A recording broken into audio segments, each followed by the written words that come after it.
All about gardening में खुश आमदीद। कैसे हैं गार्डनर फ्रेंड्स। ये देखिए, मैंने आज से तकरीबन 40 दिन पहले अपने खेत में मूलियों के बीज लगाए थे, रेडिश के बीज। तो आज मैं इनकी हार्वेस्टिंग के लिए आया हूँ। ये देखिए माशाल्लाह से अब मैं पहली मूली आज हार्वेस्ट कर रहा हूँ। बिस्मिल्लाहिर्रहमानिर्रहीम।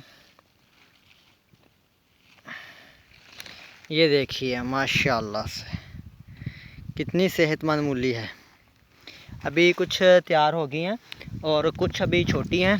तो जो जो तैयार हो गई हैं वो मैं आज हार्वेस्ट करूँगा। ये देखिए, मैं एक और आपको निकाल के दिखाता हूँ।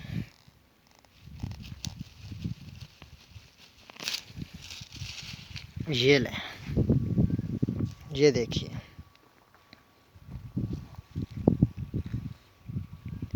तो अपनी सब्ज़ियाँ उगाने का अपना ही मज़ा है, और फिर अपने खेत में जाके या अपने किचन गार्डनिंग के सेटअप पे जाके इनको निकालने का, हार्वेस्ट करने का अपना ही मज़ा है। याहू माशाल्लाह से अभी तकरीबन 40 दिन से कम ही दिन हुए इनको बीज लगाए हुए।